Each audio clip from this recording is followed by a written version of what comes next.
Kalau Anies Baswedan dibiarkan, dia bisa menang. Kalau Mbak Puan jadi ketua umum kan Pak Jokowi nggak happy. Pasti nggak happy. Koalisi besar itu hadir karena kekecewaan Jokowi terhadap PDIP dan Ganjar. Itu sudah ditawarkan ketika di Solo. Oh, sudah ditawarkan. Jadi Pak Jokowi itu menawarkan itu. Tapi Pak Prabowo-nya bilang tidak.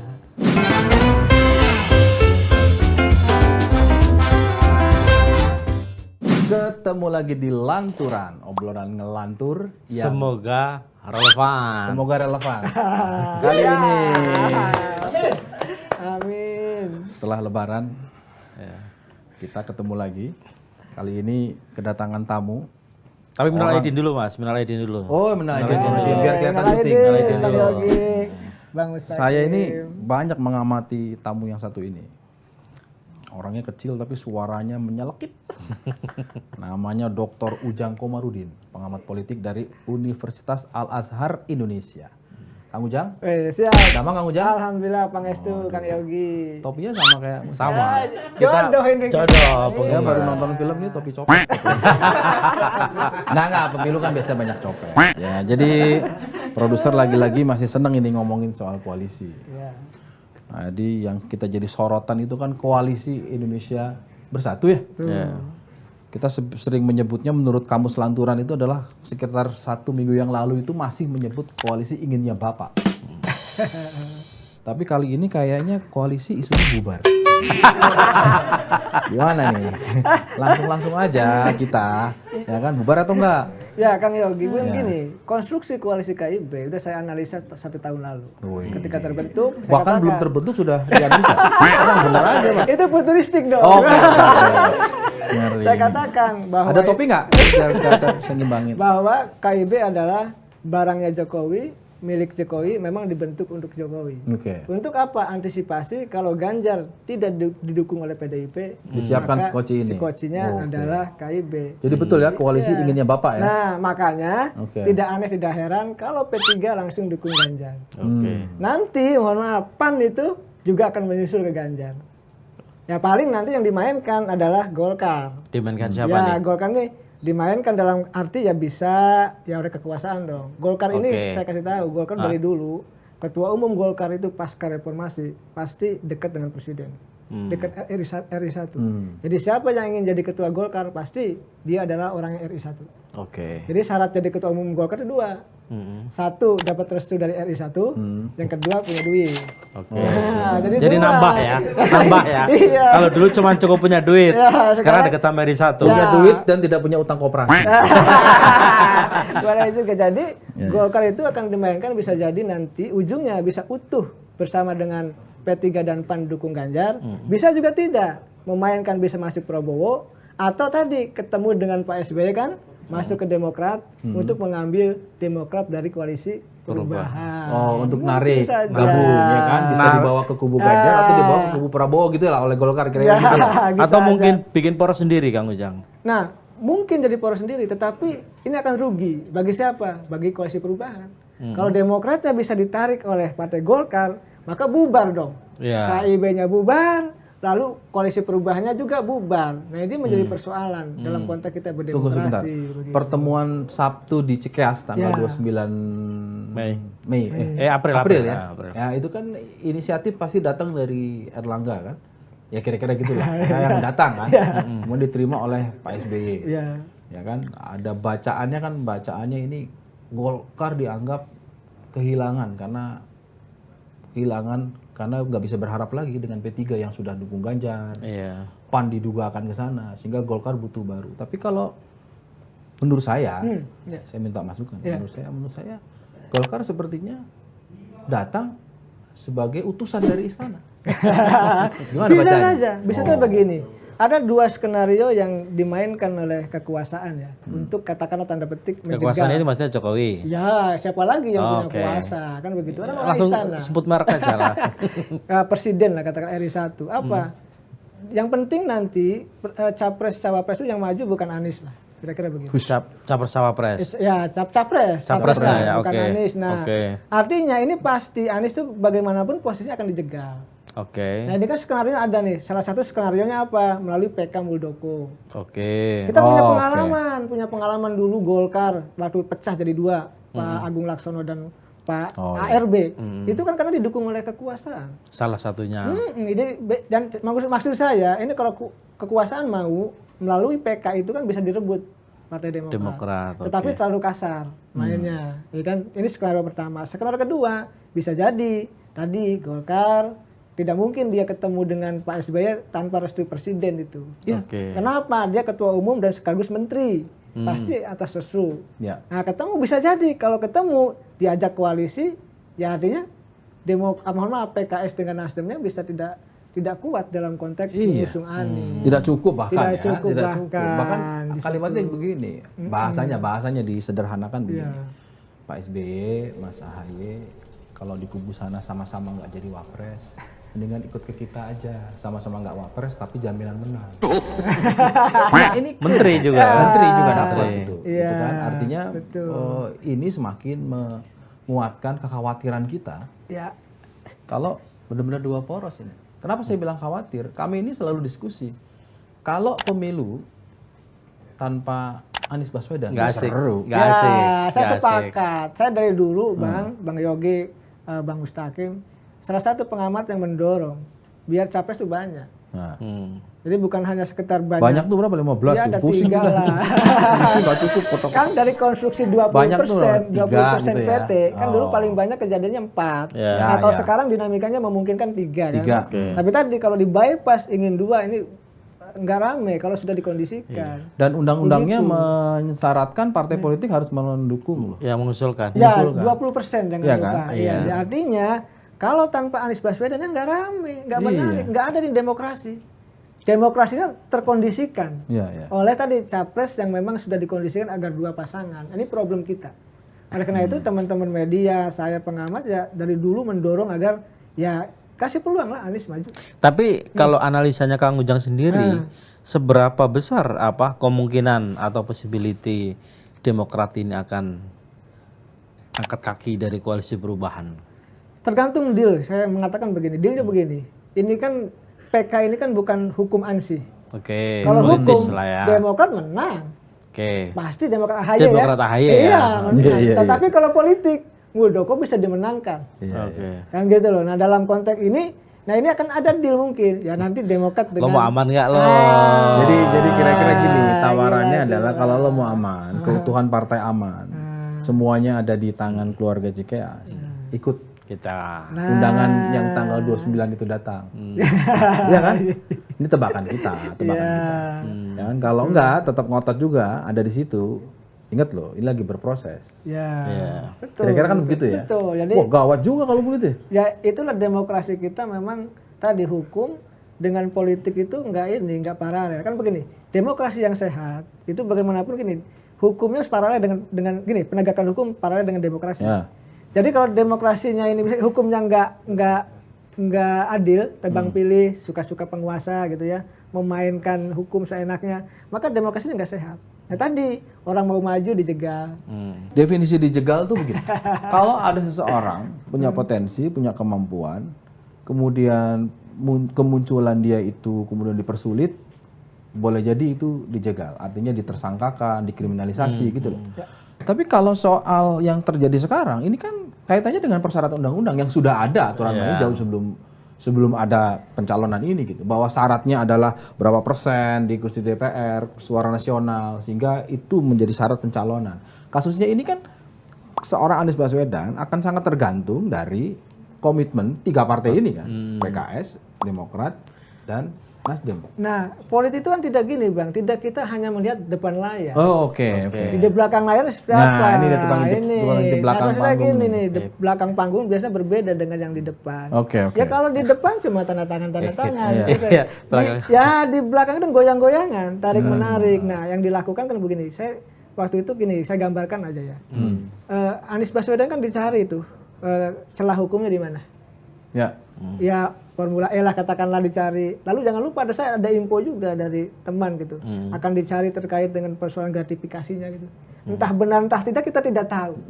Tapi akan dicari. Jadi Itu skenario pertama mungkin. Jadi kalau gagal ya kan pakai skenario lain kan gitu. Tadi skenario PK Demokrat akan diambil atau bahasanya Denny Indrayana kan dicopet gitu kan ya. Iya, dicopet. Dicopet Saya tadi kan nggak ngomongin bahasanya, topi loh ya. dicopet. Nggak ada hubungannya loh ya, nggak ada hubungannya. Saya cuman spontan aja tadi benar-benar topi copet. Skenario kedua mungkin mencopet Partai Demokrat sehingga tadi Anies tidak bisa nyapres ya kan. Ketiga tadi bisa jadi dirayu ya, Demokrat kan dirayu. Tapi gini juga Kang Ujang, menurutku apakah kalau misalnya katakanlah ya Demokrat misalnya berpindah gitu loh. Tapi kan juga ada peluang juga partai-partai yang sebelumnya entah di KIB, entah di KIR gabung gitu loh, ke perubahan. untuk gabung ke perubahan. PKB misalnya.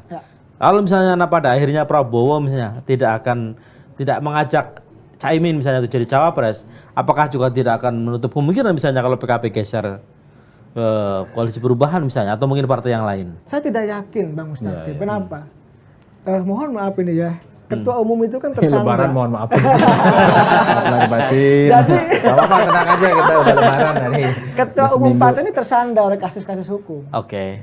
Jadi nggak mungkin semuanya disandar. Iya disandar. Begitu dia mendukung ke sini, oh ini nih nanti masuk. Tinggal dipencet tombolnya gitu ya. Nah ini kan menjadi persoalan. Jadi saya melihat, mohon maaf, PKB ini agak sulit kalau dia harus mendukung PKS dengan Nasdem. Tadi saya lupa Mas Yogi. Harusnya di awal sebelum kita wawancara kita harus reminder Kang Ujang, nggak usah banyak minta maaf sekali aja. Tapi nggak apa-apa, ini ciri khasnya Kang Ujang. Jadi alasan minta maaf terus dan masih bulan Syawal. Lebaran. Kalau minggu depan kita manggil Kang Ujang lagi, mungkin ada minta maaf lagi karena masih bulan Syawal. Oke, ya, betul, tersandra itu sering kita bahas juga. Kalau saya melihatnya begini sih, bagaimana ya caranya kita menjelaskan? Kan politik ini kan bukan sekedar kali ini untuk generasi yang sekarang. Elit-elit lah katakanlah yang punya target. Tapi kan untuk jangka panjang. Bagaimana kita menjelaskan bahwa sistem politik yang kita punya ini itu membuka peluang bagi siapapun yang berpotensi melalui sistem yang ada memang. Nah, bagaimana kita kalau memang seperti ini misalnya, jangan salah loh. Yang namanya euforia Anies Baswedan ini udah luar biasa di bawah. Ternyata nggak jadi calon, kan seperti apa? Kira-kira penjelasannya. Yang menjelaskan Nasdem kah? Presiden kah? Nah ini kan penting. Ya, saya sepakat Bang. Saya pernah menganalisa ke teman-teman media. Kalau Anies Baswedan dibiarkan, dia bisa menang. Bahkan saya ditelepon oleh salah satu ketua ormas dari teman-teman di Katolik. Ada telepon saya. Kebetulan saya sering jadi narasumber. Gitu. Mengatakan saya sering jalan dengan Pak Jokowi. Kan. Saya sering jalan dengan Ganjar. Saya sering jalan dengan Anies juga. Ormas itu. Dia mengatakan, ini Anies ini pertemuan di bawah. Di daerah-daerah itu besar. Animo untuk mendukung Anies besar. Ya, saya sepakat dengan kesimpulan dia. Ini kalau dibiarkan dia menang. Anies saya yakin. Berarti sudah betul ya langkahnya Surya Paloh mengambil Anies itu ya. Kenapa kemudian ragu? Apa yang membuat dia ragu? Ragu karena dikerjai Bang. Bagaimana misalkan Kemeninfo dikerjai? Lalu adiknya Sari Yassin Limpo juga tersangka. Di Makassar sebagai direktur PDAM kalau nggak salah kan. Ini juga mohon maaf, penegakan hukum di kita ini kan menyasar kemana-mana. Itu asumsi atau? Ya kan begini Bang, saya lama Bang di politik. Saya lama kenal dengan elit, dekat dengan elit. Dan saya tahu persis, mohon maaf, konstruksi hukum kita. Mohon maaf lagi udah. Oke, lanjut. Jadi konstruksi hukum kita itu memang dimainkan untuk kepentingan politik. Jadi tidak aneh, tidak heran kalau Nasdem pun harus pasang badan jaga-jaga. Ini bagaimana kalau kita dibombardir gitu loh. Walaupun Pak Surya Paloh sendiri pernah mengatakan ke teman-teman Nasdem bocorannya gitu bahwa saya dibunuh pun gitu kan, dimasukkan penjara pun tetap dukung Anies. Bahasanya begitu. Tetapi persoalannya sekarang kan masalah kabinet pun nego-nego juga. Iya, mau diresapel itu yang keluar ruangan juga. Presiden gemeteran. Iya. Jadi ini persoalannya. Keluar. Jadi ini menjadi persoalan.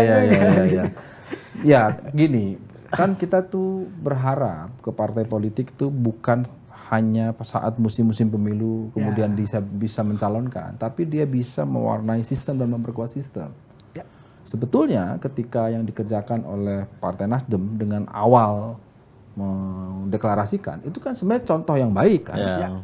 kemudian bahwa kemudian dari pihak lain mengundang pro kontra itu kan biasa. Ya saya termasuk yang mendukung, Bang. Kenapa? Mendukung Anies? Mendukung bukan. Tadi bukan mendukung. Bukan mendukung Nasdem, bukan. Maksudnya mendukung pencalonan itu ya gini, sebagai semua pembelajaran putra-putra terbaik siapapun setuju. gitu ya, seperti Anies untuk dicapreskan. Ya, karena setuju. punya kualitas siapapun. Jadi dari 277 juta loh, kita kurang lebih sekarang 270 juta jiwa. Masa capresnya itu lagi 4L. Setuju saya. Bang Yogi, Bang Hakim, lo lagi. Masa orang-orang yang Maksudnya pantas, Prabowo? ya bukan kan ada yang nggak Prabowo juga. Pokoknya itu lagi lah ya. Jadi masa misalkan ada orang yang punya kemampuan baik gitu ya. Ya kita diberi kesempatan. Ini negara apa kan? Ya kan ada Ganjar, ada Erik, ya kan yang muncul terus belakangan ada Sandi juga. Yang saya mau tanya adalah kalau tadi Demokrat dan satu lagi Nasdem kita sudah bisa baca lah kira-kira. Meskipun agak-agak sok tahu ya, tapi kita bisa baca lah kemana nanti. Kalau PKS ini katakanlah dia konsisten, saya tetap ada di belakang Anies, kan nggak cukup suaranya. Ya kan begini, kalau PKS mendukung Anies, maka dia akan menikmati. Kotel efek. Ya, kotel efek, ekor jas, dia pasti menikmati kok. Jadi pasti akan total ke Anies dulu. Dukungannya. Ya, kalau tidak, tapi formal administrasinya kan nggak ya cari kompensasi politik dong. Maharnya berapa? Dan gitu. kemungkinan besar karena secara historical dia pernah ada di Prabowo, kemungkinan balik ke Prabowo. Gimana kalau tiba-tiba dia lompat ke Prabowo tuh? Di politik tidak ada yang tidak mungkin. Ya.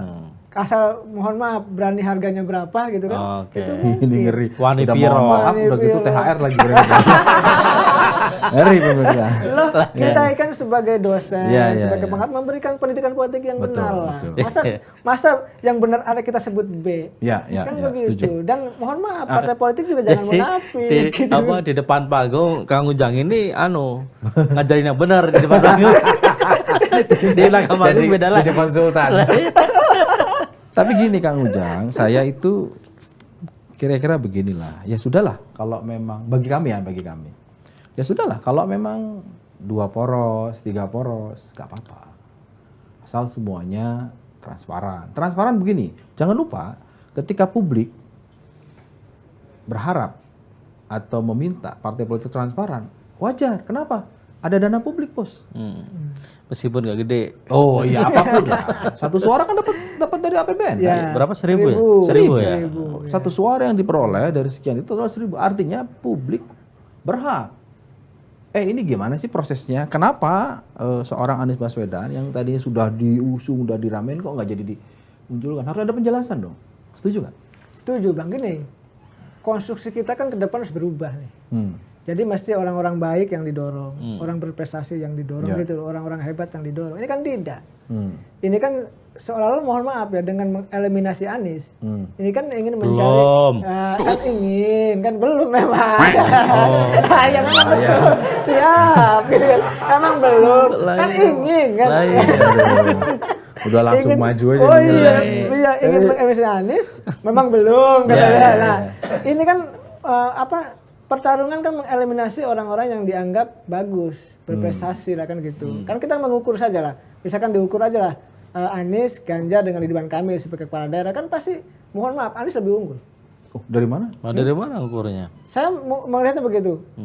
Ya kenapa sekarang dia yang dilulukan jadi capres? Oh. Yang kedua tadi kalau dia bukan orang yang bukan antitesa Jokowi, ya dia udah leading gitu.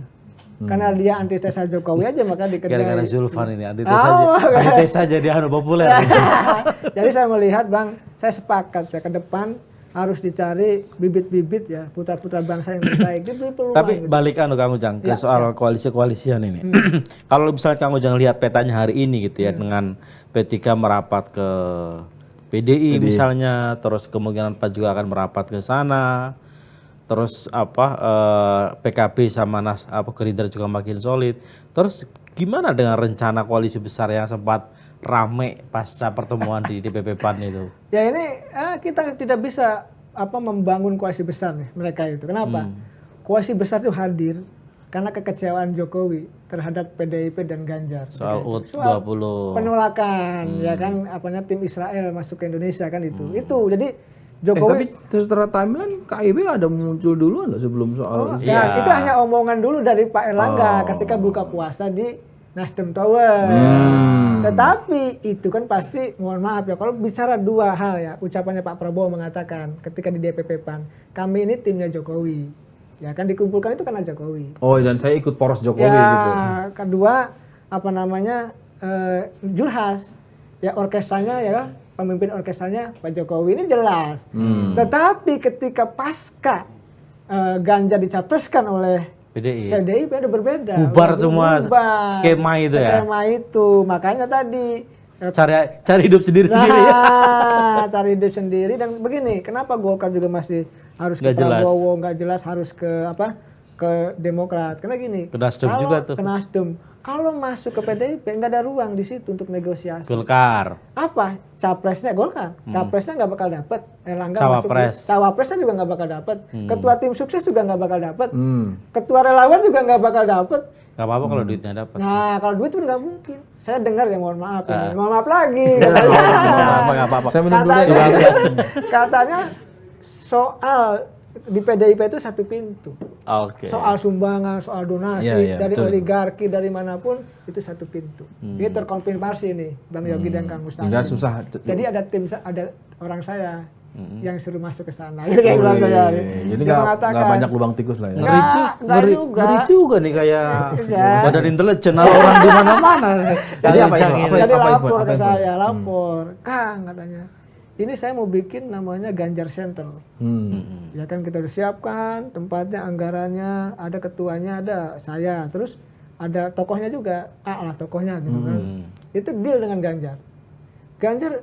Pak Ganjar ini anggarannya sekian miliar, nggak nyanggupi. Dia gini, saya aja nggak bisa berkuasa katanya. Ini semuanya di ketua tim sukses. Sumbangan apa tim sukses, termasuk orang-orang saya juga belum tentu ini gimana nasibnya katanya, bayangkan. Jadi udah dikunci juga dalam konteks itu. Jadi dia bilang Ganjar itu ya saya paling bisa nyumbang ratusan juta lah kan. Kalau miliaran juga oligarki juga nyumbangnya nggak ke kita, nggak ke saya kata. Jadi nyumbangnya ke ya satu pintu itu.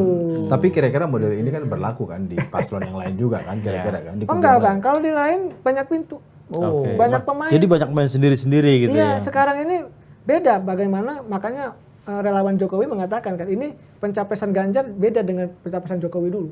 Portfolionya banyak besar, relawan kan hidup gitu. Enggak, sekarang enggak, langsung dikunci, ada relawannya, ketuanya. Ahmad Basara dan Adian Napip dulu kan yang menguasai. Jadi relawan pun enggak hidup nanti itu di PDIP itu. Nah, ini kemungkinan ada celah relawan juga akan lari.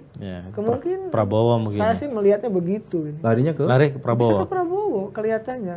Tadi sudah diulas kan bahwa yang sekarang sementara informasi ini adalah tim Ganjar ini dikunci satu pintu. Ya, ini agak berat. Iya, artinya mengurangi fleksibilitas. Ya kan, jumlahnya jadi sedikit. Nah, kalau ini kemungkinan larinya kan ke yang lain. Nah, itu yang sekarang kelihatannya menjadi problem di sana. Bahkan mengatakan teman saya itu kelihatannya agak berat ini Ganjar kan. Kalau masih sama seperti ini modelnya. Seperti itu, meskipun masih ada beberapa bulan sekarang. Sekarang bulan kalau sampai pendaftaran 5 bulan. 5 bulan. September. Penetapan di bulan November. Pemilihannya di 14 Februari. Kang, berarti ada nggak kemungkinan partai-partai sisa ini gitu ya, selain P3 dan PAN ini gitu ya, itu nanti akan bikin satu poros atau dua poros? Karena ada masih tersisa Gerindra, PKB, Golkar ya. Bener ya, atau kita bikin ini, kita bikin lokomotifnya. Satu lokomotif PD Perjuangan, ya kan? Satu lokomotif Gerindra. Satu Nasdem. Masing-masing sudah punya capresnya. Nasdem katakanlah masih ada di sini, tapi kan itu tadi sudah agak masuk angin dikit gitu kan. Ya, kita asumsikan ada 3 ya kan. Nah, sementara Kang Ujang ngomong kemungkinan 2 poros ya. Berarti kan ini nih 2 lokomotif. Kalau hitung-hitungan politik misalnya, ini kan kata Mas Yogi tadi, partai ini kan pragmatis ya. Artinya kan mereka kan hitung-hitungan lah, buat apa misalnya mereka nyalonin orang kalau nggak menang terus dia justru rugi misalnya, nggak untung tapi buntung. Ya kan lebih baik cari yang untung kan, itu logika. Cari yang pasti menang lah. Yang pasti menang. Atau terus misalnya ketika dia nggak mencalonkan Anies, apakah masuk kategori dijegal misalnya gitu? Anies ini orang sudah memahami karena dia lawan pemerintah. Ini dianggap sulit. Apa sulitnya? Sulit tadi kondisi partai juga kan dulu deklarasi mundur. Ya kan sekarang sudah MOU tanda tangan 3 partai Nasdem, PKS, Demokrat itu masih dikerjai kan gitu. Masih was-was dengan PK-nya Muldoko. Masih was-was tadi diambil oleh Partai Golkar ibaratnya kan gitu ya. Nah, dalam konteks itu saya melihat yang ketiga itu gini, saya meyakini gitu, hakul yakin ini. Jokowi menginginkan bahwa yang penting bukan Anies. Oh ya, itu. Ya, dari skenario ini kan berjalan, Bang Yogi, bergerak. Ya, bergerak ini kan operasi. Ya kalau sudah operasi, ya kemungkinan apapun bisa dilakukan untuk bisa. Operasi apa nih? Ya, operasi itu banyak, Bang. Ada operasi. Ini termasuk mungkin maksudnya pertemuan Bang Surya sama LBP di operasi Inggris. makan-makan. Hari Selasa tanggal 2 Mei malam kan ada rencana pertemuan tuh. Jokowi katanya ngundang semua partai koalisi pendukung pemerintah. Artinya gini. Minus Nasdem ya. Jokowi kan tetap ya, karena dia lahir dari koalisi. Bagaimanapun kan pemerintahan Jokowi ada koalisi kan, rahim koalisi kan. Dia tetap menjaga itu, bahwa di antara partai koalisi pendukung pemerintah ini terbelah menjadi dua. Ada yang di kubu Gerindra dengan Pak Prabowo ya kan, ada yang sementara masuk ke KIB, koalisi yang isunya bubar itu loh. Gitu. Ya isunya kan, isu kan. Nah gini, saya ingin minta pandangan Kang Ujang. Jokowi ini di sisa akhir pemerintahannya, dia dua nih. Satu, dia memastikan administrasi pemerintahannya berjalan dengan baik melalui semua partai-partai yang punya menteri. Yang kedua, dia menjaga koalisi ini sesuai dengan inginnya Bapak, ingin beliau. Koalisi yang untuk 2024 ya. Iya, 2024. Ya, saya melihatnya begitu, Bang. Karena begini Bang, di Indonesia ini siapapun mantan presiden, mohon maaf ya, pejabat negara ini, kalau sudah tidak punya jabatan, itu cenderung dikerjai orang. Makanya dia butuh pengaman. Butuh pengaman dan butuh proteksi. Saya baca teori Bang, di politik itu begini. Saya ibaratkannya Pak Jokowi ini. Dulu Pak Jokowi ini mohon maaf, pengusaha mebel. Kalau orang kecil nyebutnya tukang mebel. Kalau saya tukang kayu. Kalau saya nyebutnya pengusaha mebel lagi ya. Beda lain ya. Dia beda jadi, mengatribusinya. Beliau di sana lalu nggak tahu politik, masuk wali kota kan. Belajar dia ngangkat barbel. Jadi awalnya 0,5 kilo, angkat lagi. Lalu dia belajar jadi wali kota, tahu politik kan. Dia menang 2 periode kan, angkat lagi, kuat 2 kilo, terus sampai dia jadi gubernur, angkat lagi. Nah sekarang ini Jokowi punya kekuatan 10 kilo untuk mengangkat barbel. Jadi dalam konteks politik, ini ada teorinya, dalam konteks politik, dia memang sudah kuat, karena dia punya posisi itu. Dan kekuatan ini harus digunakan untuk mengamankan dirinya ketika sudah tidak menjabat lagi. Lu bayangkan bukan hanya Jokowi lu, ada Gibran, ada Bobi. Ada Kaisang. Ya ada Kaisang yang harus juga diamankan. Ada Kang Ujang. Bahkan ini yang mohon maaf. Ya, bahkan Bang Yogi, ini agak lucu juga nih. Beda mohon maaf ya, beda. Bahkan ini lucu juga Bang Yogi dan Bang Mustaqim. Lucunya gini. Saya pernah di ini Bang Yogi sama Bang Mustaqim. Saya sama ini anchor Kompas satu pagi di Kompas TV gitu. Dia bilang gini, Kang Ujang ini pengamat yang belak-belakan, yang ngomong apa adanya. Karena ya memang dari dulu saya diciptakan begitu saya bilang. Ya karena saya memposisikan. Jadi kalau belak-belakan, jadi dukung siapa nih? Ya kita ikut Kompas aja. Loh, kita nggak boleh dukung. Media harus netral. Saya Bang pengamat. Ya posisi netral. Kalau mau memihak, saya harus memihak. Atau apa jadi jubir. Misalkan jubir Ganjar, jubir Prabowo atau jubir Anies gitu. Sebelum soal jubir dan nanti ditutup, penasaran nih, saya mau mendalami dulu tadi. Kemungkinan Prabowo Anies. Kalau melihat begini. Mungkin. Gimana? Dari mana? Rasionalisasinya gimana? Tadi saya ketemu orang Gerindra juga. Dia sudah baca kalkulasi. Yang di Bendungan Hilir itu. Iya. Jadi artinya ini berangkat dari perspektif bahwa Prabowo pun nggak harus menang. Sehingga faktor-faktor cawapres juga dipenuhi. Ya begini aja hitungannya, dengan Cak Imin berat. Ya itu dengan Prabowo kan. Dengan beratnya kenapa tuh? Ya mungkin begitu dengan Cak Imin akan dikerjai persoalan hukum. Mungkin ya kan. Ada black dot lah. Wah ini berat lagi nih, repot. Lalu dengan Airlangga gitu ya agak berat. Selain elektabilitas Airlangga kecil, ya tadi ya ada juga mungkin permintaan permohonan gitu ya. Ya dana mahar dana kampanye yang tinggi kurang pate lah tidak kira-kira disanggupi oleh Erlangga gitu kan, ini berat juga. Dan tahu juga kalau Prabowo dengan Erlangga dipasangkan, ini ikut skenario orang lain. Oke. Jadi kan ikut skenario orang lain, masa Prabowo ikut skenario orang lain? Kemungkinan besar kalahnya juga tinggi. Ya. Gitu loh, jadi dengan Khofifah itu nggak mungkin. Karena? Kenapa nggak mungkin? Saya dapat bocoran juga. Ini ada proposal dari Gerindra ke Bu Khofifah. Ini kita bocorkan ya. Ada proposal mengajukan ke Bu Khofifah itu. Kalau nggak dicek pasti nggak ada datanya. Ini penting. Jadi Bu Khofifah nanti ditawari jadi cawapresnya Prabowo. Mau nggak? Satu. Atau kalau mau nyalon apa namanya? Capres. Pilkada lagi gitu 2 kali. Ya kita siapkan biaya. Ya, pokoknya Bu. Atau kalau mau jadi menteri pun pilih portofolio mana. Atau nanti kalau keempat mau jadi ketua tim sukses kita siapkan. Ketua loh. Jawabannya apa Bu Khofifah? Saya tergantung Pak Lurah. Artinya kalau kata Pak Lurahnya nggak ke Prabowo kan enggak lah. Betul. Gitu. Nah, apalagi ke Anies nggak mungkin kan gitu. Cocok. Jadi kira-kira Pak Lurah arahnya kemana nih? Ya ini yang membaca arah politik Pak Lurah ngeri-ngeri sedap ini. Artinya dia sedang melihat situasi begini. Saya melihat konstruksinya. Di PDIP kan Pak Jokowi juga agak kurang nyaman. Ya, karena bukan dia motornya. Ya, tidak bagaimana Pak Jokowi lagi di Solo dipanggil untuk menghadiri pencapresan Ganjar. Lalu pertarungan 3 periode kan, pertarungan di kabinet, pokoknya banyak lah. Persoalan PDI nggak clear ini. Jadi Pak Jokowi itu sebenarnya yang saya baca nih, sebenarnya pergantian kepemimpinan PDIP nanti dari Megawati ke Puan itu sebenarnya udah yakin banget gantinya Puan. Wah iya. Kenapa? Kompensasi nggak jadi capres sama jadi ketua. Jadi apa? Benar berarti ya, singkatan PDIP itu apa Mas? Apa? Partai dipimpin Ibu dan Putri. boleh. Itu boleh. ada itu kamus boleh, lanturan. kita bisa merifer nih. Iya. Kamus baru nih dari Kompas. Oke, lanjut. Jangan dari rumah, lanturan. Ya. Mohon maaf, lanjut. Nah, saya melihat gitu. Ini persatuan penggemar topi copet. Mohon maaf, lanjutkan. Lanjut. Jadi kalau Mbak Puan jadi ketua umum kan Pak Jokowi nggak happy.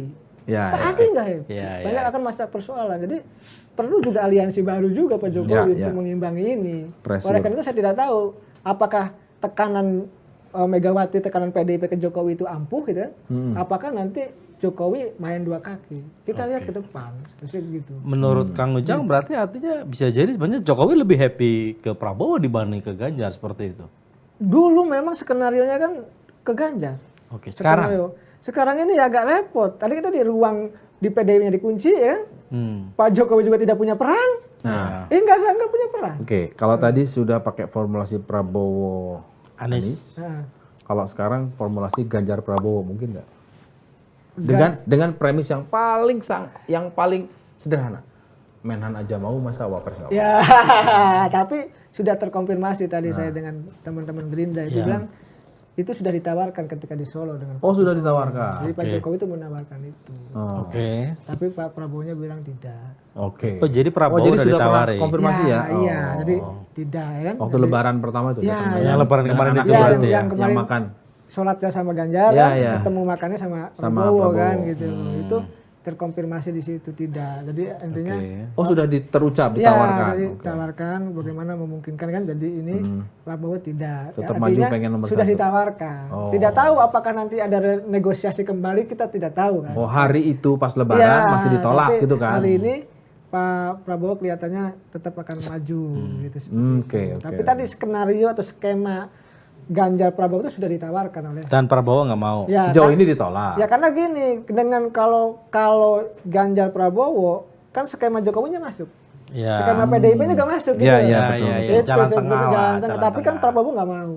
Prabowo tetap bahwa ya punya partai besar gitu kan, tetap jadi sesuai dengan jalurnya bahwa dia dicalonkan sebagai capres oleh Partai Gerindra kan. Tapi ngomong-ngomong kita dari tadi membahas ini kita sudah sadar betul kan bahwa sebenarnya baik yang menang itu Prabowo ataupun Ganjar misalnya katakanlah cuma 2 poros, ya emang dua-duanya sudah dalam skenario Jokowi kan. Ya kan kalau kita menyebutnya Bang Yogi, Bang Mustaqim all Jokowi's man. Atau all President's man. Kan begitu. Ya. Tapi kan Ganjar sekarang lebih dekat ke PDI dibanding ke Jokowi sebenarnya kan. Ya tetap akan dua-duanya dekat. Karena ke PDIP sebagai kader partai, ke Jokowi dia sebagai presiden.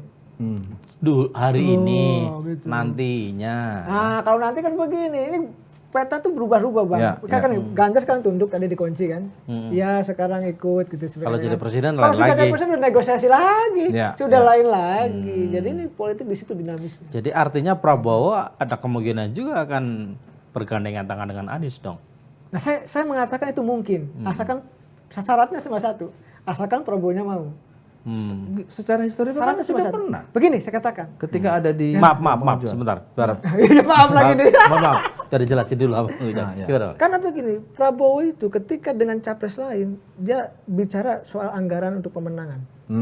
Pilpres dia dengan Erlangga gitu, dengan Erick Thohir. Biaya lah, ngomong biaya. Biaya untuk pemenangan. Tetapi ketika ada yang menyodorkan Anies, no, tidak pakai uang. Tapi yang penting Prabowo-nya mau.